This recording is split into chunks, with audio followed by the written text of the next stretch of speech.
أسعدتم مساء أعزائي المشاهدين مع الحلقة الخامسة من حلقات الكلمات الكردية المقتبسة من قبل العرب.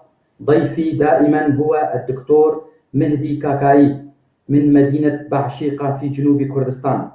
الدكتور مهدي كاكاي يقيم في السودان، أستاذ جامعي متقاعد، يحمل شهادة دكتوراه في علم البيئة اختصاص الاحتباس الحراري من جامعة بيلفاست في إيرلندا الشمالية في المملكة المتحدة. الدكتور مهدي كاكائي مختص بالتاريخ والأديان الكردية. مرحبا بك دكتور. أهلا وسهلا. شكرا أستاذ علي. دكتور نبدأ بمحاضرتنا. شكرا. نبدأ هذه الأمسية وأرحب بالحاضرين والحاضرات، ونبدأ كالعادة بعرض المصادر التي استخدمتها في هذه الحلقات من المحاضرات في هذه السلسلة الأسبوعية. فأهم مصدر استعملته هو كتاب الدكتور جمال لبس الذي عنوانه وشنمكي إتيمولوجياي زماني كردي، صادر في سنة 2008. كتاب آخر للدكتور جمال رشيد أحمد دراسة عنوانه دراسات كردية في بلاد سوبارتو، صادر في بغداد في سنة 1984. كتاب آخر لنفس المؤلف دكتور جمال رشيد أحمد عنوانه ظهور الكرد في التاريخ، الجزء الثاني. هذا الكتاب هو عبارة عن 3 أجزاء. الكتاب الآخر أيضا للدكتور جمال رشيد أحمد، وهو مؤرخ كردي معروف وله كتب عديدة وأبحاث كثيرة. هذا الكتاب مكتوب باللغة الكردية وعنوانه لكولينويكي زمانواني درباري ميجوي ولاتي كردواري. حتى العنوان وضع دكتور جمال على شكل شعر، بيت شعري متوازن.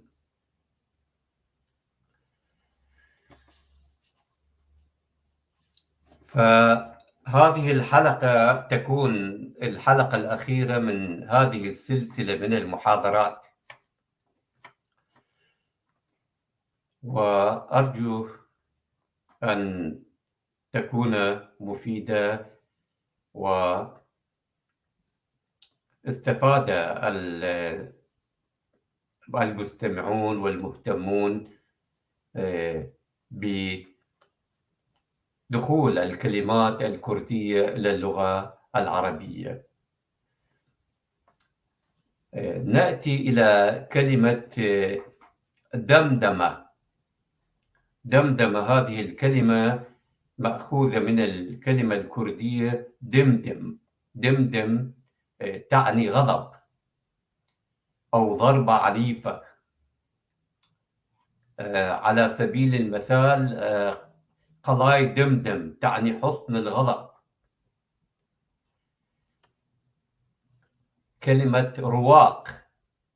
رواق معناها سقيفة للعبادة أو للدراسة. هذه الكلمة متأتية من الكلمة الكردية رواق،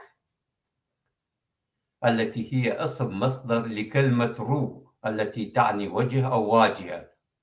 فهذه معناها متأتية على سقيفة، يعني واجهة مبنى يتم تدريس المواضيع الدينية أو ممارسة الطقوس الدينية فيها. كلمة زمزم،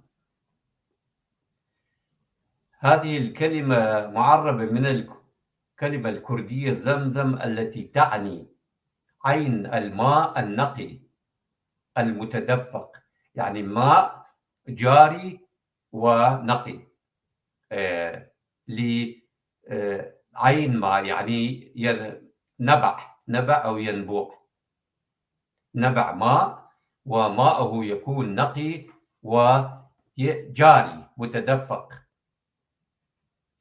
لهذه الكلمة معنى آخر أيضا، هو ورد الدرويش أو ورد المعتكف، فمعناه مكان الإنسان العابد المعتكف. فمثلا كاني سبي الذي هو نبع ماء موجود في داخل معبد لالش المقدس عند الإيزيديين، يعرف أحيانا بآبي زمزم، أي ماء زمزم، لأن مياه هذا النبع تكون نقية صافية وتجري باستمرار. كلمة شيخ هي كلمة كردية معربة. أصل الكلمة هو شاخ التي هي في الأصل شاناخ، كلمة مركبة. شاناخ، شا تعني عظيم أو ملك أو عالي، قمة، مثلا شاه ملك. كلمة ناخ تعني تراب، أرض، وبذلك الشيخ يعني أرض الملوك أو أرض العظام أو أرض مرتفعة، أو ملك الأرض أو كبير الدولة. مع مرور الزمن تحولت هذه الكلمة إلى شاخ تعني قمة أعلى الجبل، شاخ. وأيضا شاخ له أيضا معنى آخر.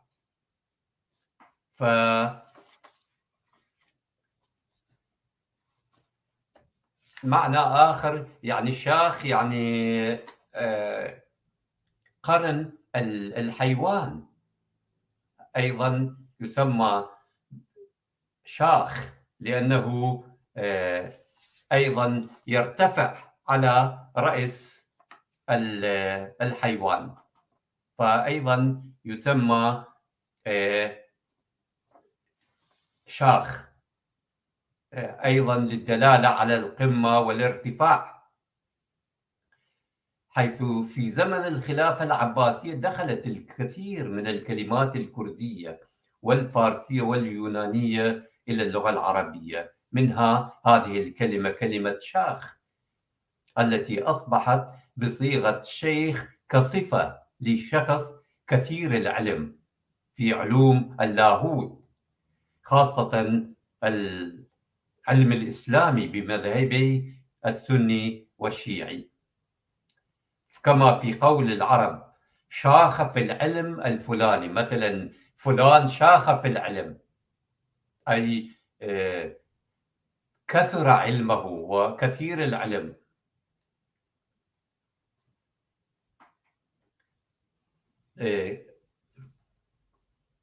وأيضا شاخ له معنى آخر أيضا، قمة النباتات أيضا، وقصر عالي جدا أيضا تسمي، حيث في اللغة الكردية للجبل 3 أسماء، شاخ واحد من هذه الأسماء، وأيضا كيو أيضا اسم آخر للجبل، وتشيا اسم ثالث للجبل في اللغة الكردية.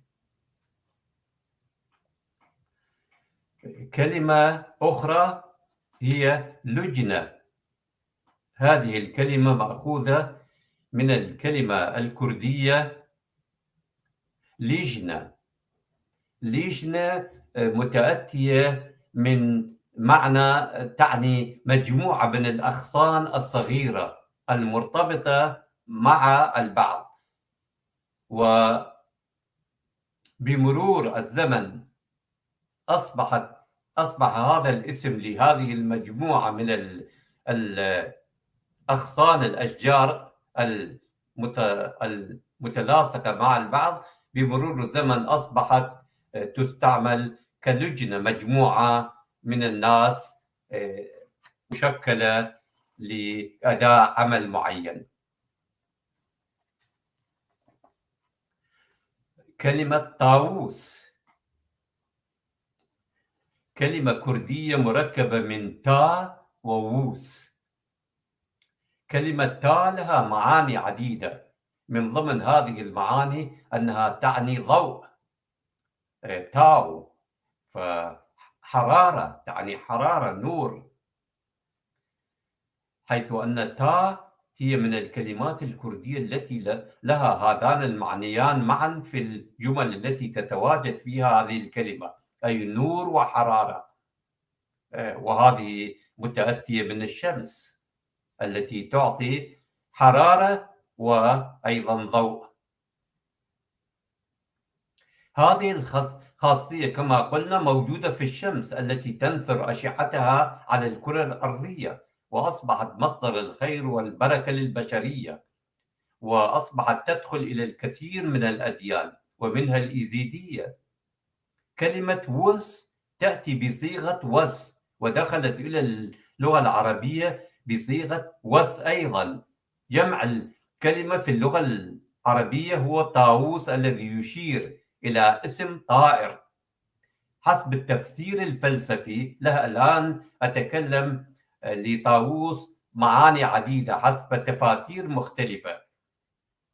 فحسب التفسير الفلسفي كلمة طاووس لها معنيان، أحدهما هو اسم لذلك الطائر الجميل الزاهي الألوان، الذي عندما ينشر ريشه، وبشكل خاص عندما يفتح ذيله الزاهي الذي يشبه شعاع الشمس، ولهذا سمي طاووس لأنه يشبه شعاع الشمس المشرق على الأرض. المعنى الثاني لكلمة طاووس هو معنى لغوي، ذاك المعنى الأول معنى فلسفي، المعنى الثاني هو معنى لغوي، حيث أن كلمة تاو كما ذكرنا تعني نور، كما في نور الشمس. عند الصلاة يتجه الإيزيديون نحو الشمس كقبلة، حيث أن ضوء الشمس هو رمز لإضاءة إيزد أي الروح، للوصول إلى نور التجلي الإلهي الخالق الأوحد. هذا التفسير يربطنا بفكرة وحدة الوجود التي هي طريقة تصوفية في الدين اليارساني والزردشتي. لذلك فإن كلمة ويس تعني في اللغة الكردية مطيع أوامر الله، وفي اللغة العربية اسم طاووس يعني عبد النور. في اللغة الكردية هناك الكثير من الأسماء المرتبطة بهذه الكلمة، مثل شاويس، أسماء أشخاص كرد، مثل شاويس أي عبد الملك، قرويس، يارويس، هذه كلها أسماء. يارويس يعني عبد الصاحب، والله ويس يعني عبد الله، وباويس، بيرويس، كاويس، علي ويس، هذه كلها أسماء مأخوذة من كلمة ويس الذي يعني عبد أو عابد. طبعا العبد لا يعني عبد يعمل في منزل ويخدم عائلة أو أشخاص. عبد يعني عبد الله، يعني عابد متدين. هناك تفسير آخر لمعنى كلمة طاووس، حيث أنها تتألف من الكلمة تا التي تعني نور، وكلمة ووس التي هي إله آري، والذي انتقل فيما بعد إلى اليونانيين. هكذا بناء على هذا التفسير فإن طاووس يعني نور الإله، نور إله الآري. إلا أنه يتبين من التفسير السابق أن كلمة ووس هو تفسير مجازي، وهو وصف لشخص زاهد يشير إلى الإله، مثل كلمة الشاه أو الملك، أو يشير إلى شخص مثل الملكة، مثلا ملكة بريطانيا. إلا أن التفسير الأول لاسم طاووس الذي يعني عبد النور هو الأكثر تناسبا ومنطقيا لمعنى الطاووس في الدين الداثني أي الإيزيدي.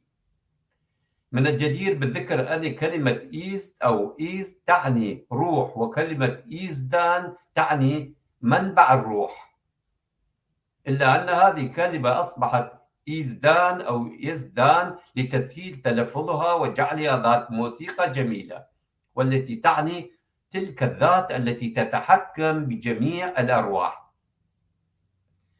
والتي هي الذات الإلهية.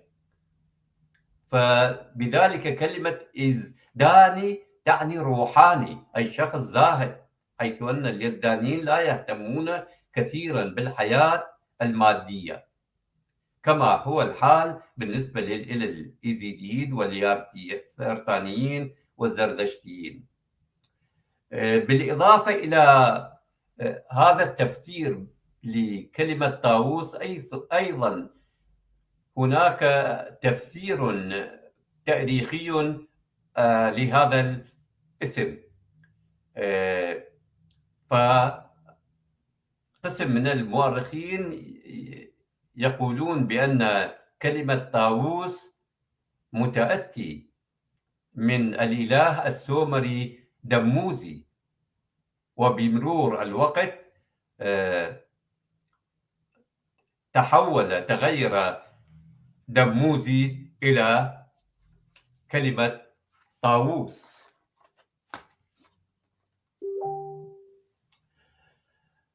الآن أعرض عليكم مجموعة من الكلمات المأخوذة من اللغة البهلوية، اللغة الكردية القديمة. قسم من هذه الكلمات يمكن قد مرت علينا، لكن في هذه المحاضرة أريد أن أذكر بعض الكلمات العربية المأخوذة من اللغة الكردية القديمة، فقط من اللغة البهلوية التي كانت اللغة الرسمية للإمبراطورية الساسانية. وطبعا اللغة البهلوية كانت موجودة قبل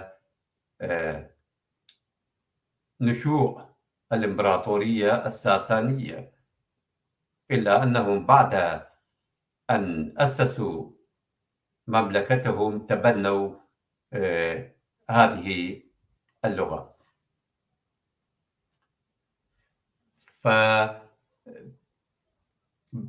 فكلمة اسطبل، هذه الكلمة متأتية من اللغة البهلوية من كلمة أسب تابيلة. أسب يعني حصان، تابيلة يعني مكان أو غرفة. فتصور قرب أو تشابه اللغة الكردية مع اللغة البهلوية التي هي اللغة قديمة لغة كردية قديمة. فباللغة البهلوية نقول أستابيلة.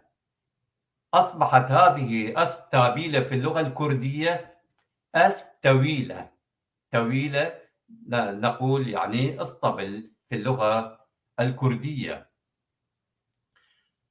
أوزار جمع وزر يعني القدرة، فهذه أيضا في اللغة البهلوية هي نفسها أوزار. فالعرب أخذوا هذه الكلمة بجمعها ووجدوا لها أيضا كلمة مفردة وهي وزر. بلوط. بلوط أيضا مأخوذة من اللغة البهلوية. ففي اللغة البهلوية تسمى باروت أو بلوط. ففي اللغة الكردية أصبحت هذه الكلمة برو، فقط حرف التاء تم حذفه في اللغة الكردية.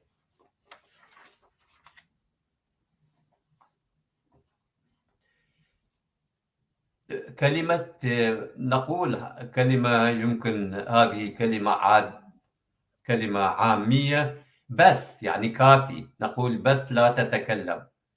فهذه الكلمة أيضا متأتية من كلمة بست البهلوية، وهذه أيضا في اللغة الكردية نقول بستن. بستن يعني نشد أو نربط أو نمنع شيء معين. أيضا كلمة بقشيش. بقشيش هذه عندما نذهب إلى مطعم ويأتي عامل المطعم يخدمنا، وبعد أن ندفع ثمن الأكل ندفع مبلغ قليل أيضا لعامل المطعم نسميه كبقشيش. وهذه الكلمة متأتية من كلمة بخشيش البهلوية، والكردية أيضا نفسها هي بخشيش. بخت. بخت يعني نصيب. هذه أيضا العرب أخذوا هذه الكلمة بصيغتها البهلوية والكردية. بخت بخت. بستان. بستان أيضا مأخوذة من الكلمة البهلوية بيستان. بيستان. فأصبحت في اللغة الكردية بوستان. بو باللغة هذه كلمة مركبة تتألف من كلمة بو يعني رائحة، رائحة عطرة، وكلمة ستان يعني مكان. مكان أو قطعة أرض ذات روائح عطرة، يعني مزروعة بالورود. بناء. بناء أيضا الكلمة العربية بناء متأتية أيضا من الكلمة البهلوية بنيات أو بنيات. وهذه أيضا لحد الآن هذه الكلمة باقية في اللغة الكردية بنيات. شاكوش. شاكوش أيضا كلمة بهلوية في اللغة البهلوية تسمى شاكوش. شاكوش.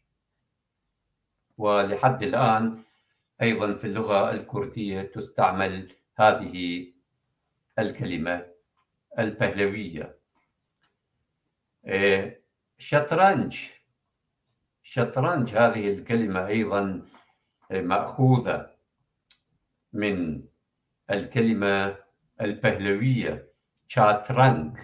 شاترنج شات رنج، فرنج يعني لون، شات يعني قطعة ملونة. يمكن في ذلك الوقت كانوا يلعبون الشطرنج على رقعة ملونة، فلذلك سموا الشطرنج بكلمة شاترنج، يعني رقعة ملونة. دفتر أيضا لحد الآن موجود أيضا في اللغة الكردية، وأخذ العرب هذه الكلمة كما هي في اللغة البهلوية، هي دفتر. دهليز أيضا العرب أخذوا هذه الكلمة كما هي في اللغة البهلوية واللغة الكردية. الدرد أيضا كلمة بهلوية وكردية أيضا، يعني داء، محنة.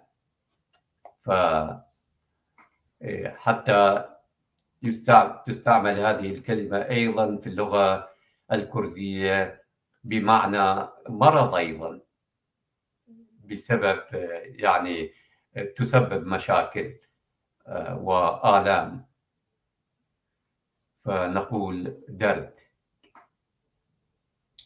درويش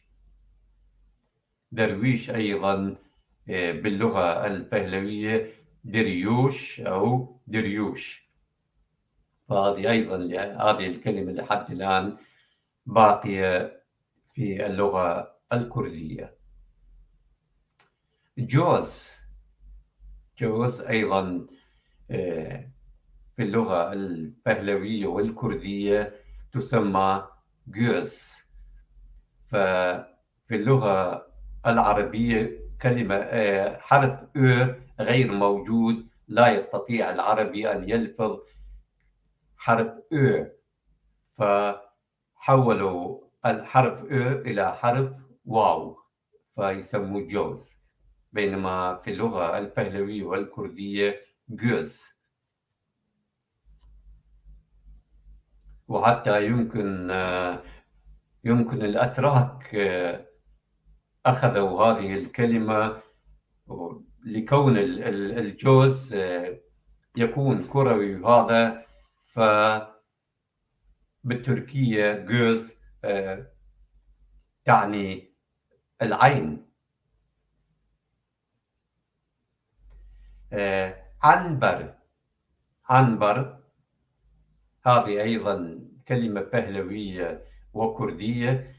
في اللغة البهلوية تسمى هانبر أو أمار.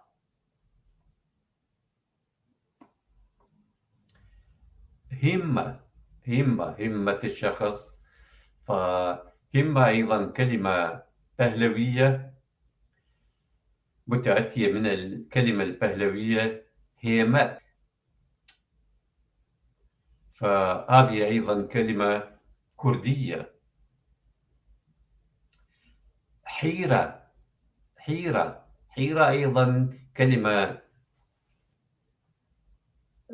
عربية مأخوذة من الكلمة البهلوية هيرات.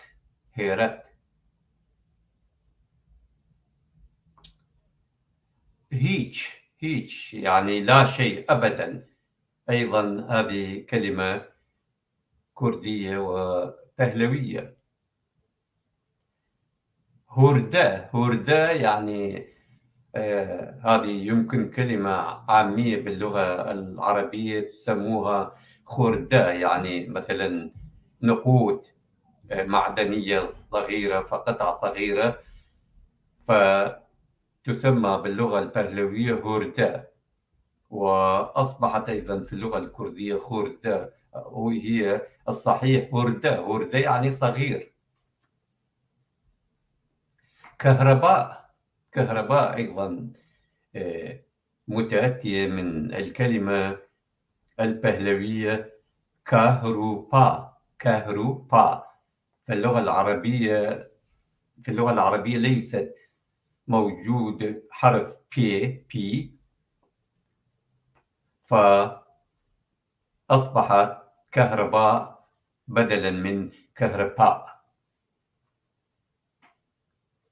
كمان هذه آلة موسيقية أيضا باللغة البهلوية والكردية، معناها نفسها كمان.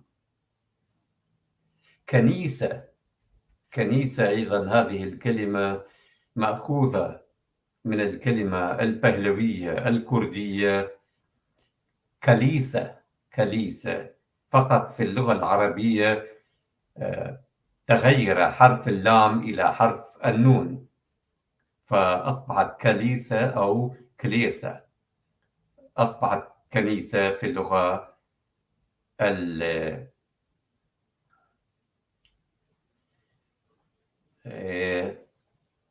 هذه كلمة أيضا صغيرة. هذه أعتقد الأتراك أخذوا هذه الكلمة البهلوية الكردية، فالآن باللغة التركية يسمونه صغير، يعني كوتشوك.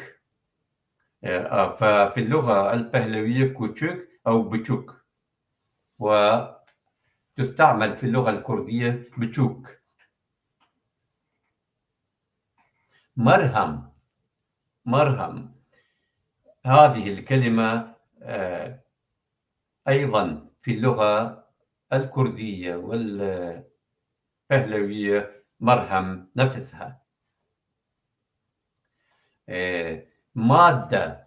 هذه الكلمة أيضا متأتية من الكلمة البهلوية ماتة، فهنا العرب فقط غيروا حرف التاء البهلوي إلى حرف الدال. نعم. كلمة مهرجان. مهرجان أيضا كلمة عربية مأخوذة من كلمة مهرجان. فمهرجان أيضا في اللغة العربية ليس هناك حرف ج، فمتحول حرف ج إلى حرف الجيم، فأصبحت الكلمة مهرجان. حجر الميناء. حجر الميناء أيضا في اللغة البهلوية واللغة الكردية ميناء، هذا حجر نبيل، حجر غالي الثمن. موس نفس الشيء في اللغة البهلوية والكردية. موس مأخوذ أيضا من العرب، ما أخذوا هذه الكلمة أيضا. ونرجس. نرجس أيضا هناك هذه اسم لنوع من الورد، وأيضا هناك أيضا اسم أنثوي، اسم للبنات أيضا. ونارنج. نارنج أيضا هذه الكلمة العربية مأخوذة من الكلمة البهلوية نارنج فقط. أيضا هنا أيضا حرف الجي متحول في اللغة العربية إلى حرف جيم. ناي. ناي أيضا هذه آلة موسيقية، ففي اللغة البهلوية واللغة الكردية ناي هي نفسها.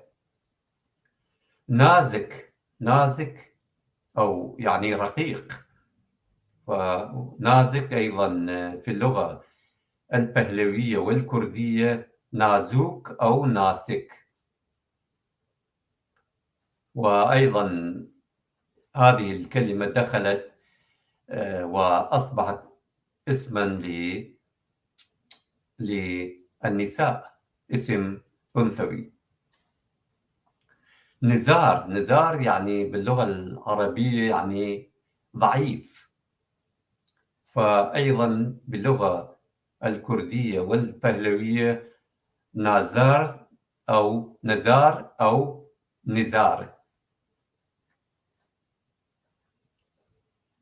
بارة نقود، فأيضا تستعمل، ما أدري في العراق تستعمل أيضا بارة يعني نقود، فأيضا في اللغة البهلوية بارة نفسها. فيل أيضا هذه الكلمة العربية مأخوذة من الكلمة البهلوية بيل يعني فيل. رستاق يعني مكان مزروع باللغة العربية، هذه الكلمة أيضا مأخوذة من رستاق البهلوية.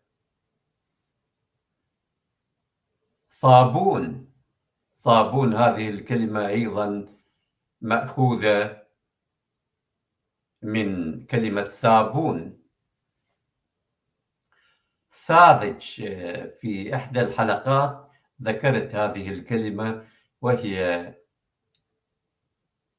مأخوذة من الكلمة البهلوية ساذج، فأيضا الجي متحول إلى جيم في اللغة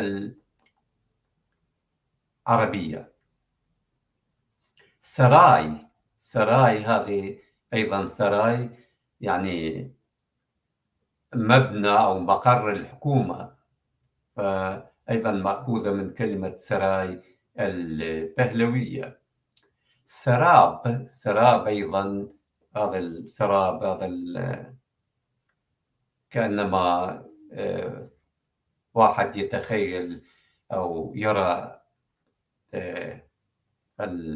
كأنما الماء مرتفع في السماء، سراب، فمتأتي من كلمة سراو سر، هذه كلمة مركبة من سر يعني رأس أو عند، وآو يعني عند الماء. وأيضا تاج، كلمة تاج مأخوذة أيضا من الكلمة البهلوية تاج، وفي اللغة الكردية متحولة إلى تانج. وكلمة أخرى حتى،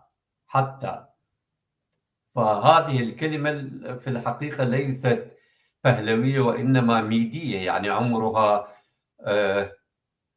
3000 سنة. ففي اللغة الميدية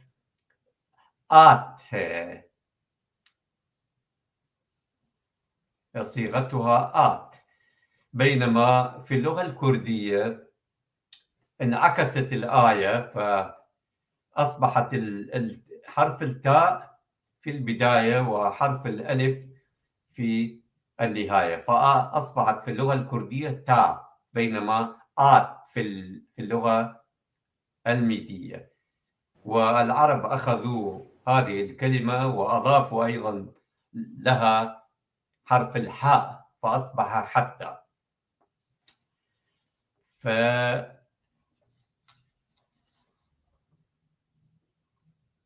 أنتهي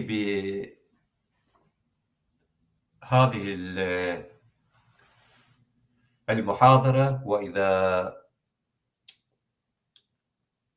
وإذا تريدون أكثر فأستطيع الحديث قليلا عن اللغة البهلوية واللغة الكردية التي كانت سائدة قبل العهد الإسلامي. أضيف فقط بسرعة، فأقول اللغة البهلوية ما دمنا كنا نتكلم عن اللغة البهلوية، الكلمات المأخوذة منها. اللغة البهلوية كانت من أغنى اللغات الآريانية، وكتبت بها الكثير من الوثائق والكتب، حيث أنه في الفترة الواقعة بين القرن الثالث والسابع الميلادي تمت كتابة كتب وسجلات مثل زند آفيستا وأزدفيراس نامج ودينجرد وبوندهش ويندنامجي زراتوشت ومينوكي خرد التي هي مكتوبة باللغة البهلوية، وكذلك ألف ليلة وليلة وكليلة ودمنة وآية نامة وشطرنج نامة وغيرها. كل هذه كانت كتب كردية مكتوبة باللغة البهلوية، وتمت ترجمتها إلى اللغات الفارسية والعربية. ومع الأسف المؤرخون والكتاب يدعون بأن هذه الكتب كانت باللغة الفارسية وتمت ترجمتها من الفارسية إلى العربية، ولكن في الحقيقة كانت لغة كردية ترجمت إلى اللغات الفارسية والعربية. هذه المعلومات مأخوذة من كتاب الدكتور جمال رشيد أحمد ظهور الكرد في التاريخ، دراسة شاملة عن خلفية الأمة الكردية ومهدها، الجزء الثاني، الطبعة الثانية، أربيل سنة 2005، صفحة 126. وأيضا من نفس المصدر قسم من هذه المعلومات من صفحة 464. أيضا هناك كتاب أيضا يمكن كلكم سامعون بهذا الكتاب، شوق المستهام في معرفة رموز الأقلام لابن وحشية. فقبل أكثر من 1200 سنة نشر هذا الكتاب، ويقول في كتابه بأنه شاهد بأم عينه 30 كتابا مكتوبا باللغة الكردية، وقام بترجمة كتابين من هذه الكتب 30 التي شاهدها، وهي كتاب إفلاح الكرم والنخيل، وكتاب علل المياه وكيفية استخراجها من الأراضي المجهولة. نرى هذان الكتابان كتابان علميان في ذلك العهد، قام الكرد بتأليفهما وتأليف كتب كثيرة جدا. بقيت اللغة الكردية كلغة رسمية في بلاد ميزوبوتاميا، بلاد ما بين النهرين، إلى العهد الأموي. ففي عهد الخليفة الأموي عبد الملك بن مروان، الذي كان من أكثر الخلفاء الأمويين تمسكا بالتعصب العربي العنصري، حيث طبق سياسة التعريب في مجالات عديدة. لحد عهد هذا الملك الأموي كانت اللغة الكردية لغة رسمية في بلاد ما بين النهرين، يعني كل العراق الحالي وبضمنها أجزاء كبيرة من شمال كردستان من آمد وغيرها كانت أيضا جزءا، وأيضا غربي كردستان، هذه المناطق كلها جزء من بلاد ميزوبوتاميا. فبذلك منع استعمال هذا الخليفة اللغة الكردية في الدواوين والشؤون الرسمية الإدارية، فقام بتعريب جهاز الحكومة الإسلامي في زمن أبو محمد الحجاج بن يوسف الثقفي الذي عاش من سنة 660 إلى 714 ميلادية، وهو كان سياسيا وقائدا عسكريا أمويا. حينذاك في ذلك العهد كان العراق يعني بلاد ميزوبوتاميا تشمل عراق العرب وعراق العجم. كانت جميع الدواوين الرسمية بإدارة رجل كردي اسمه زادان مروخ. تمت ترجمة جميع الدفاتر وأمور الدولة من اللغة الكردية إلى اللغة العربية في زمن الحجاج الثقفي وبأمر منه.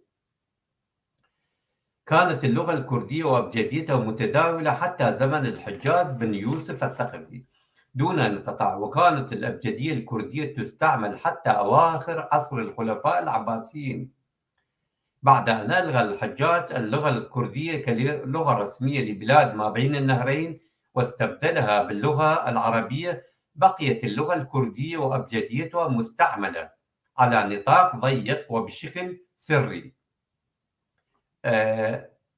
هذه المعلومات مأخوذة من كتاب أستاذ كيو مكرياني مكتوب باللغة الكردية،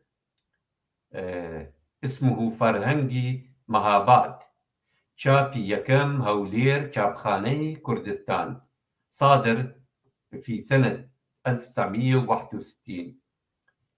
ومن كتاب ميجوي كرد وكردستان، يعني تاريخ الكرد وكردستان، للأستاذ محمد مردوخي كردستاني، ترجمة السيد عبد الكريم محمد سعيد، مطبعة أسعد بغداد، صادر في سنة 1991. شكرا لسماعكم. وهذه أحببت أن أضيف هذه المعلومات أيضا لمحاضرتنا. أيضا في نهاية هذه الحلقات من درباسية مدينتي منطقة كيكان، أوجه لك التحية والسلام من غرب كردستان وشرقها وجنوبها وشمالها. لك تحية بقدر تعبك وثقافتك. هذه الحلقات كانت غنية جدا، بالتأكيد أنا استفدت منها المشاهدون وسيستفيد منها كل من يتابعها. وأتمنى أيضا على كل عربي يعتمد على العقل وليس على الشوفينية عندما يسمع هذه الحلقات أن يسمعها بهدوء وأن يتمعن فيها ويفكر بها ويعود للماضي ويعلم بأن البهلويين الميديين السومريين الكاشيين هم أجداد الكرد، وهم بالتأكيد أقدم من معظم شعوب الأرض، وأن هذه الكلمات هي كلماتنا ولهم كلماتهم. بالطبع التحية والاحترام لجميع شعوب الأرض، جميع شعوب الأرض، كلنا بشر، ولكن لكل منا ثقافتنا، تاريخنا، وحاضرنا أيضا، ونتمنى أن يكون مستقبلنا أفضل من حاضرنا الحالي. في آخر الحلقة طبعا ندى تقول: إذا أقمنا الكلمات البهلوية من الفارسية ماذا تتبقى للفارسية؟ وهنالك تعليق آخر أيضا تقول أيضا: العباسيين استغلوا تغييب الكرد ليسطوا على حضارتهم وسطوا. يا ندى، في نهاية هذه الحلقات دكتور، هل هناك كلمة أخيرة توجهها لنا وللمشاهدين؟ نعم، في الحقيقة بالنسبة للغة البهلوية عندي دراسة سأضعها في انسايكلوبيديا في الإنترنت للاطلاع عليها، حيث هناك كثير من الكلمات البهلوية كما ذكرت الآن والكردية المشتركة، ولكن ليست هناك كلمات فارسية مشابهة للمفردات البهلوية. ولذلك أيضا عندي دراسة مفصلة عن كون الساسانيين كانوا كردا، وهذه أيضا هم تبنوا اللغة البهلوية أيضا أحد الأدلة الأخرى على كون اللغة البهلوية هي لغة كردية قديمة.